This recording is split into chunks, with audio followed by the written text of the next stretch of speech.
통통이문화 박영감입니다.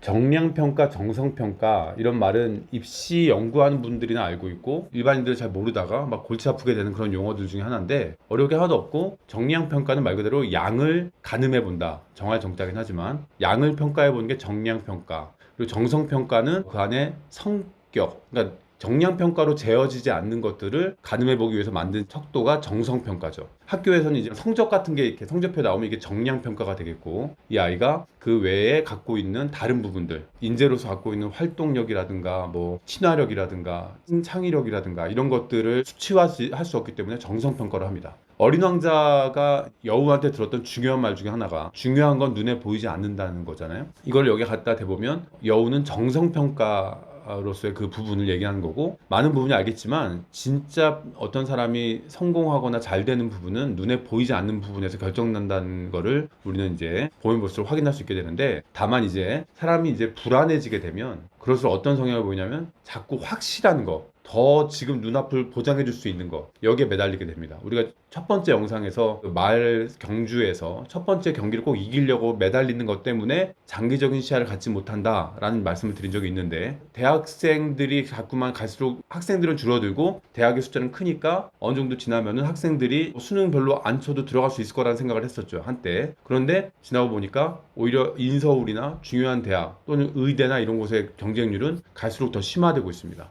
불안하니까 그렇습니다. 마찬가지 원리로 집이 갈수록 뭐 지방에선 버려지는 집들도 있고, 전국에 뭐 사람들이 잘 안 사는 지역도 있으니까 이제 집을 공짜로 얻을 수 있는 시기도 될 수 있을 거라고 생각했는데, 갈수록 수도권의 집은 더 비싸지고 있습니다. 왜냐? 사람들이 더 불안하기 때문에 더 확실한 거에 매달리게 되고, 그러면 거기에 더 거품이 생기게 되고 얻기 어려워집니다. 정량평가, 눈앞에 셀 수 있는 것에 매달리기 때문에 생기는 결과죠. 이걸 한번 이렇게 생각을 해보면, 사람들이 이제 불안하니까 더 매달리게 되는 게 사교육인데, 사교육은 이제 말하자면 막 계속 밀어 넣어서 열심히 하게 해서 눈앞의 불안감을 해소하는 결과가 탁월한 교육이죠. 다만 길게 봤을 때 정성적인, 말하자면 눈에 보이지 않는 부분, 뭐 이 아이의 창의력이라든가 문제 해결력이라든가 침투력, 이런 것들이 길러지는 거에는 의문을 표할 수밖에 없는 게 사교육이라고 예전에도 말씀드린 적이 있는데, 사교육은 불안감을 먹고 살죠. 예를 들어 우리나라에서 가장 유명한 그 대치동에 있는 한 수학 강사가 예를 들어 1년에 한 300억을 번다고 합시다. 그 정도를. 근데 경쟁사에 있는 또 다른 강사는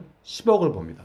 그러면 이제 앞에 A 강사는 10억을 버는 B 강사에 비해서 30배를 버는 거죠. 하지만 일반적인 기준으로 생각해보면 1년에 10억 버는 사람도 사실 대단한 능력의 소유자거든요. 그러면 10억 버는 B 강사의 수학 실력과 300억 버는 A 강사의 수학 실력이 그렇게 30배 차이가 나는 걸까요? 그건 아니겠죠? 아주 약간의 미세한 차이, 말하자면 뭐 좀 더 말투가 친근하다든가 좀 더 조곤조곤 설명을 잘한다, 아주 약간의 차이일 겁니다. 10억도 엄청난 능력이거든요. 그런데 아주 약간의 차이 때문에 사람들이 거기로 몰려드는 거예요. A 강사한테로. 그것은 사람들의 불안감을 그대로 반영하고 주고 있는 겁니다. 왠지 이 사람한테 가야 어쨌거나 좀 더 잘 될 것 같다. 불안하니까 좀 더 몰리는 거죠. 이게 불안감으로 선택하게 되는 것들은 자꾸 우리를 더 거품이 많은 선택을 하게 만들고 더 손해를 많이 보게 만듭니다. 나중에 이제 학과 고를 때도 마찬가지 현상이 발생하는데, 이건 제가 진로랑 관련된 말씀 드릴 때 다시 다루기로 하고, 이제 어릴 때의 교육과 관련시키면 이 정량적으로 가려고 하는 집착이 어떻게 나오냐면, 어릴 때 책이 중요하다는 얘기를 많이 듣잖아요. 그래서 아이들한테 책을 계속 읽히고, 뭐 도서관 같은 데서는 이달의 독서왕 해서 몇십 권을 읽었니, 뭐 몇백 권을 읽었니, 이런 거를 사진 찍고 상 주고 뭐 이렇게 합니다. 정량적인 거죠. 그런데 책을 이렇게 읽게 되면은 깨달음, 어떤 내가 생각한 거를 곰곰이 생각하고 적용하는 그런 공간, 예전에 여기에 대한 영상을 찍었었는데 그런 공간이 생기지 않아서 정성적인 성장이 있기가 어렵죠. 이것도 역시 정량적인 거에 치우친 이유가 불안해서 그렇습니다. 다르게 한번 얘기를 한번 해볼게요. 역시 이제 아까 정량 정성이라는 표현도 좀 어려웠지만, 이제 연역, 귀납 이란 말도 학교 다닐 때 한 번씩 들어보셨죠. 연역법, 귀납법. 연역은 앞에 일반적인 원리를 먼저 소개하고 그 다음에 구체적인 예를 나중에 소개하면서 이해시켜 주는 거고, 귀납은 반대로 구체적인 사례들을 먼저 살펴보면서 거기서 일반적인 원리를 뽑아내는 연습을 하는 겁니다. 연역은 펼연자니까 이렇게 풀어낸다는 의미가 있죠. 귀납은 돌아갈 귀자, 돌아가서 추수한다. 이 납자가 우리가 용납한다고 할 때 그 납자인데 받아들일 납자도 돼서 돌아가서 일반적인 원리를 우리가 추수해낸다라는 의미가 있습니다.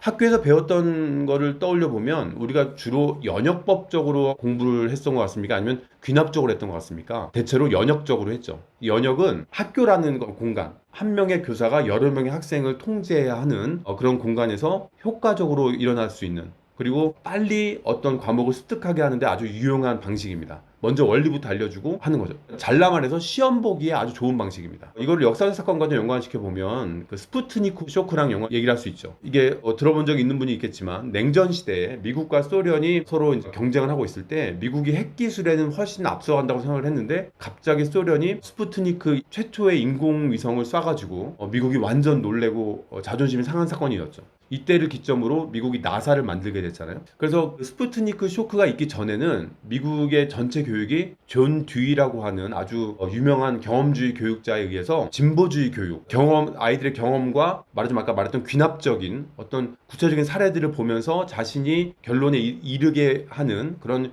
경험 중심 교육이 미국의 주류였어요. 스푸트니크 쇼크 전에는. 그런데 이때 이후로 미국이 국가적인 경쟁력에서 소련에 밀린다고 생각을 하니까 불안해져서, 그래서 빠른 발달을 위해서 본질주의 교육, 말하자면 연역적 교육으로 전환했습니다. 그래서 여기서부터는 교육 방식이 완전 바뀌죠. 경험 위주의 교육이 아니라 이론을 빨리빨리 익히고, 그리고 거기서 빠른 이론의 성장을 이루기 위한 어떤 그런 교육 전체로 바뀌었고, 실제로 그래서 미국이 큰 과학적이나 여러 가지 성장을 이룬 건 분명합니다. 우리나라도 이 미국의 이 교육 흐름을 그대로 받아들였죠. 예를 들어 가장 잘 드러나는 곳이 영어 교육이에요. 우리나라 영어 교육에 대해서 되게 비판이 많잖아요. 말하기는 그런 건 좀 잘 왜 이렇게 못하는데 읽는 건 왜 이렇게 어렵냐, 너무 안 맞지 않냐, 이거에 대한 비판적인 어떤 영상이나 의견들이 참 많은데, 우리나라 교육이 왜 영어가 특히 그럴 수밖에 없었느냐. 그때는 우리가 6.25 이후에 정말 못 살고 하는 과정에서 빠르게 산업적 발전을 했어야 되는 상황이기 때문에 우리에게 가장 중요하고 급했던 거는 말하기 능력보다도 빨리 영어 원서를 읽어서 거기서 기술을 빨리 습득하고 우리에게 그 기술을 가져오는 거였어요.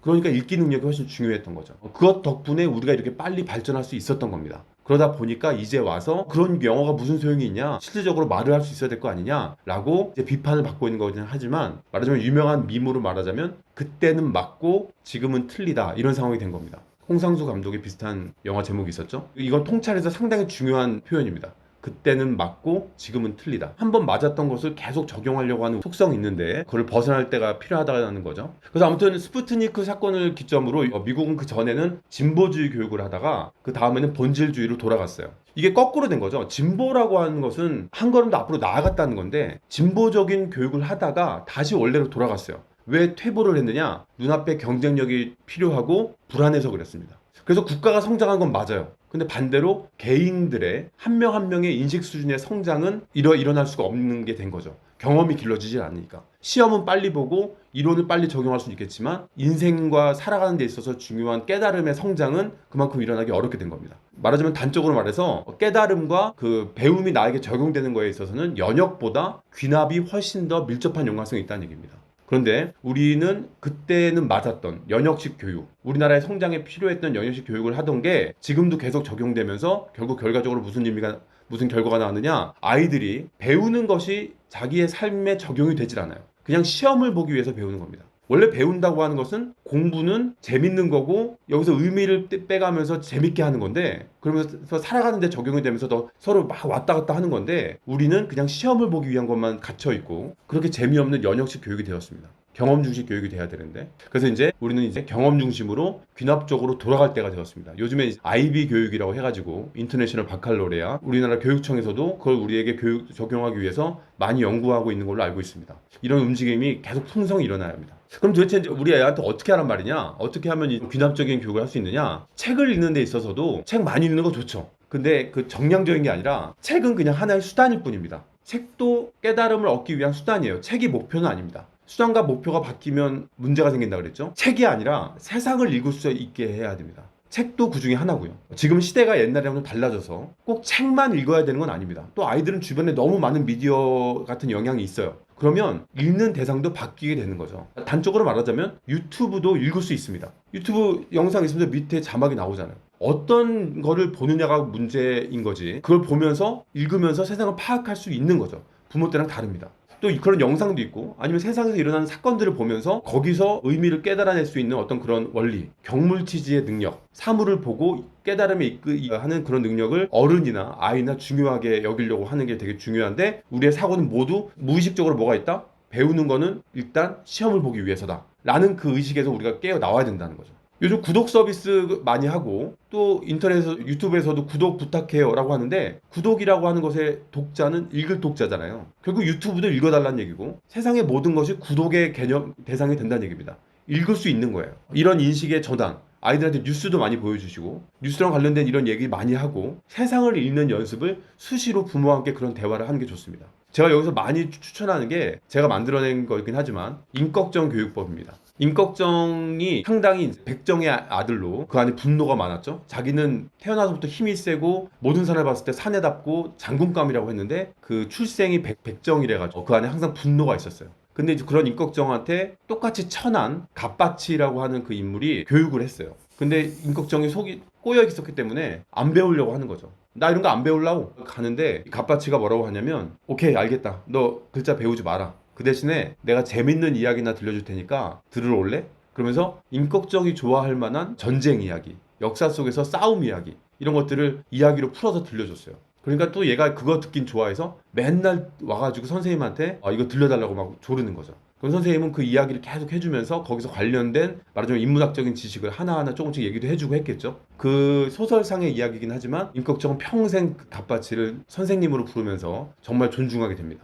아이들이 영상에 익숙해진 시기고 문자 텍스트를 읽기 어려워진 시기예요. 물론 문자에 훈련을 해야 됩니다. 나중에 차차 제가 그 노하우를 알려드릴게요. 그런데 일단은 책뿐만 아니라 부모님이 자꾸 이야기를 들려주시면 좋고, 아니면 어릴 때 많이 그랬던 것처럼 아이를 옆에서 부모님이 책을 읽어주는 걸 지금도 뭐 중학교 때든 고등학교 때든 하는 거 아주 좋습니다. 그리고 또 역시 뉴스나 그런 거 같이 보면서 세상의 이야기를 같이 들려주세요. 그런 이야기를 들으면서 귀로 듣는 것도 역시 읽는 것 방법이 됩니다. 여러 가지 영역의 이야기를 어른과 얘기를 나누면서 읽는 경험이 세상을 보는 눈이 되고, 이제 이 이후에 어떤 지식이 들어왔을 때 그런 그릇이 갖춰져야 그런 지식들이 담기면서 효과적으로 깨달음에 이를 수 있는 통찰이 되거든요. 그러니까 이런 임꺽정 교육법, 또 이렇게 여러 가지 읽는다는 개념의 확장, 이런 걸 역시 열심히 연습해 보시고, 귀납적 방식은 시간이 걸립니다. 천천히 어떤 이 깨달음이 커갈 수 있도록 시간을 딱 잘 기다려줄 수 있는 게 필요한데, 그 전에 체크해야 될 몇 가지, 예를 들어 집안의 미디어 환경, 뭐 이런 것들에 대해서는 다음 영상에서 차차 다루도록 하겠습니다. 감사합니다.